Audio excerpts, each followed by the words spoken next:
Estamos de volta e dessa vez eu estou no consultório de uma das psicólogas que mais entendem sobre o assunto que nós estamos abordando hoje, que é a questão de ser mãe. Karine Rizardi, uma conhecida de longa data, a queridinha, né, das famílias de Cascavel, e não é à toa. Tudo bem, Karine? Tudo bem, Soraya, obrigada. A gente está vendo aqui a tua casa nova, né? É verdade. Karine está no novo endereço e muito bonito por sinal, sempre atendendo com muito carinho todo mundo. Esse carinho é com a gente também, a gente sente isso. Que bom.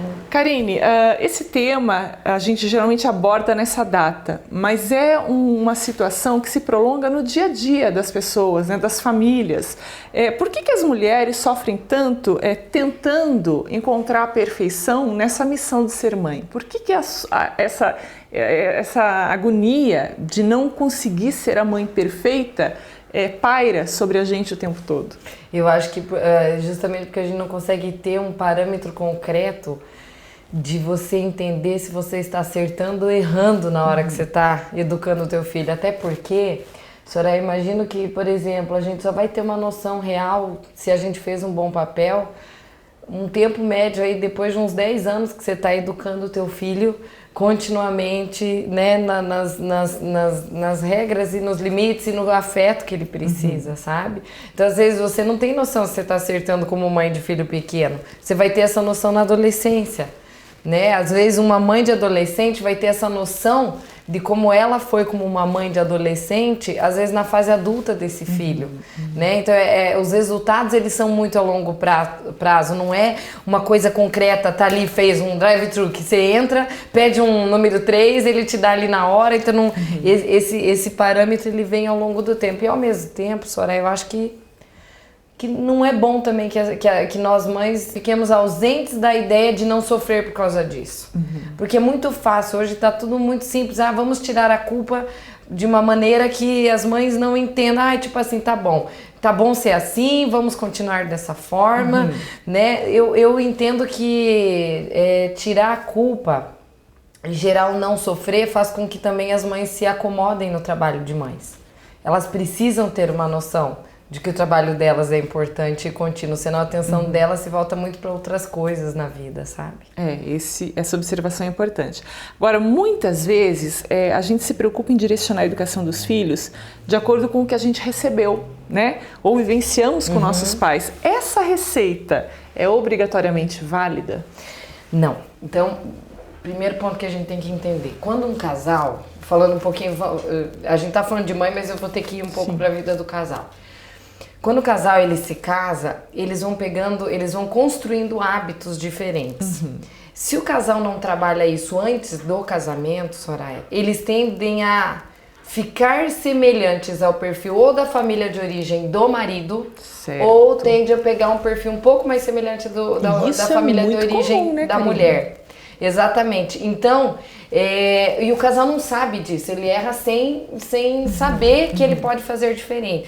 O que a gente trabalha, assim, que eu acho que é uma coisa que é válida daí nesse caso, é quando o casal, quando tá casando lá, é quando eles escolhem fazer um quadro para eles mesmo, onde eles escolhem as coisas que eles querem manter da família de cada um e as coisas que eles querem mudar da família de cada um. Quando o casal tem esse quadro, o que é muito pouco, porque ninguém nem sabe que tem que fazer isso, o casal vai mais preparado para o papel de ser pai e mãe depois, quando eles têm o filho.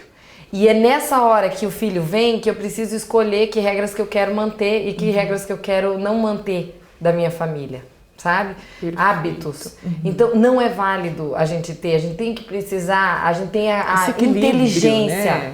A gente tem que ter a inteligência de poder escolher as coisas que eu quero continuar e as coisas que eu não desejo que perpetuem, sabe? Perfeito isso. E nessa era de informação instantânea, acesso rápido a pessoas e conceitos diferentes, como que as mães devem agir? E isso para quem está assistindo em casa e deve estar já esperando esse tipo de resposta. Como que as mães, qual que é o seu conselho para essas mães para agirem com relação aos filhos, sempre nesses conflitos diários? Porque realmente a questão da internet, conhecem pessoas diferentes, com conceitos diferentes de educação, valores diferentes. Como que a mãe deve se posicionar diante desses conflitos? Primeiro ponto que eu entendo primeiro que a gente precisa avaliar o ciclo de idade que o filho tá. Então, se você coloca, por exemplo, uma criança de 2 anos, não é autorizado ela tá lá. Mesmo que muitos pais... Um exemplo que eu vejo, Soraya, eu vejo hoje, às vezes, os pais com filhos pequenos levando o filho para almoçar em restaurante, daí pro filho não fazer fiasco, eles dão o celular para eles se distraírem, porque naquele momento eles não vão estar incomodando, não vão estar fazendo os pais passarem vergonha num clima de restaurante. Isso não deve. É preferível que esse pai e essa mãe passem vergonha do que darem o celular pro filho ficar lá, porque eu preciso treinar o meu filho a como se portar num restaurante, e não é eu colocando um celular para ele simplesmente aparentar que é tudo lindinho, meu filho é educado. Então esse é um tipo de situação, filhos pequenos, os pais dando o celular. Agora, filhos adolescentes, você precisa ter regra dentro de casa. Em que sentido? Não é tão fácil negociar essas regras. Uma das coisas que é interessantíssimo, Soraya, é uma coisa que as pessoas não interligam. A família precisa ter conexão interna antes deles terem conexão com o celular, com outros amigos. Então, uma sugestão para os pais de filhos adolescentes, eles precisam ter uma noite, pelo menos, onde todo mundo da casa precisa desligar celular, onde todos, pai, mãe, filhos, eles precisam estar offline de tudo. E é um tempo que eles precisam tirar para eles, isso é o mínimo, né? A gente, nas nossas famílias antigamente, eles faziam isso aos domingos, bastante, porque a família se encontrava no domingo para fazer churrasco, essas coisas assim. E isso hoje, os filhos já estão chegando tarde, acordam tarde, almoçam, né, em horários diferentes, às vezes essa conexão está sendo perdida. Então, assim, nós não temos como tirar, só que nós precisamos administrar de um jeito onde as conexões emocionais da casa não sejam perdidas por conta da internet. Isso eu falo para você que é um desafio, e isso é uma coisa difícil, né? Você está lutando contra tudo que há de mais moderno, e aí você tem que ter um argumento muito válido para usar, né? Então, e aí é que tá, a gente não precisa se tirar, mas eu preciso entender até onde que, por exemplo, uma coisa que a gente diz, WhatsApp é assim, de 10 a 15 minutos você tem que perder do teu tempo respondendo o WhatsApp. Fora que, independente se você tem filho pequeno, se você tem filho adolescente ou se você já é adulto, a não ser que você seja sozinho e tenha a liberdade para você ter o teu tempo que quiser no telefone. Então, assim, por quê? Porque isso é equilíbrio. Você não vai não viver aquilo. Mas você pelo menos precisa desenhar um quadro onde você limita. É 10 a 15 minutos que eu consigo responder isso à noite. Isso eu estou falando à noite. Para quem está no trabalho, para quem necessita, para quem é um recurso, aí é outra conversa. Nós estamos falando de tempo comercial e é outra coisa. Agora, a tua vida também não pode se chamar trabalho ou só esse negócio, porque eu vejo assim, às vezes, quando eu vejo acompanhando o WhatsApp, tem gente que se justifica, desculpa, eu não consigo. Faz 10 minutos que a pessoa mandou lá o recado.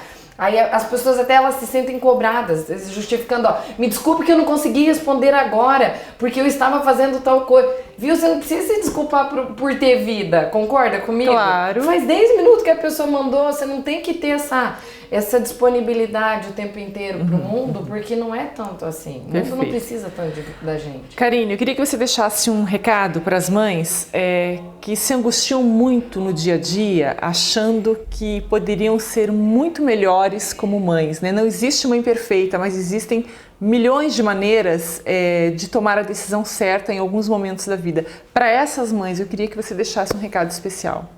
Uma mãe que ela tá angustiada por respostas, eu acho que ela precisa entender que uma das grandes maneiras de tirar ou diminuir a ansiedade de uma mãe que não sabe se ela tá acertando, primeiro é ela poder aliviar a sensação de que ela sempre vai ter uma outra chance para acertar, mesmo que ela fracasse naquele dia. Mesmo que seja em coisas simples, ou às vezes ela está acertando na forma que ela está fazendo e às vezes a forma que ela está dirigindo as palavras não estão sendo as mais assertivas. Eu diria assim, você sempre vai ter uma chance para você acertar num outro momento que teu filho vai te solicitar. E a outra coisa que eu diria é para a gente nunca perder a sensibilidade de perceber as diferentes maneiras que cada filho se manifesta, porque nenhum funciona igual. Então assim, às vezes um filho você conecta pelo toque, o outro filho você vai conectar com tempo com ele, outro filho você vai ter acesso ao coração dele tendo direção de poder dirigir palavras que confortem o coração dele num dia de angústia, um dia que ele está mais nervoso, um dia que algo aconteceu que não deixa ele feliz. Então essa é uma maneira de você ser uma mãe diferente, sabe? Você não tem que, aquele padrão, aquelas regras de valores que a gente aprende na família, de que filho tem que se tratar tudo igual, isso caiu por terra, isso não funciona mais na ciência, na psicologia da educação de filhos hoje. Você precisa estar sensível a perceber como cada filho funciona. Cada um vai gravar algumas coisas diferentes no cérebro.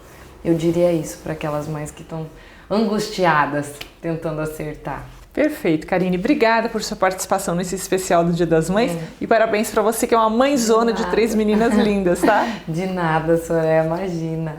Que bom. E para você que está acompanhando, tem muito mais emoção lá direitinho da loja Takes com a Rose e com a participação da nossa querida doutora Doriane. Confira.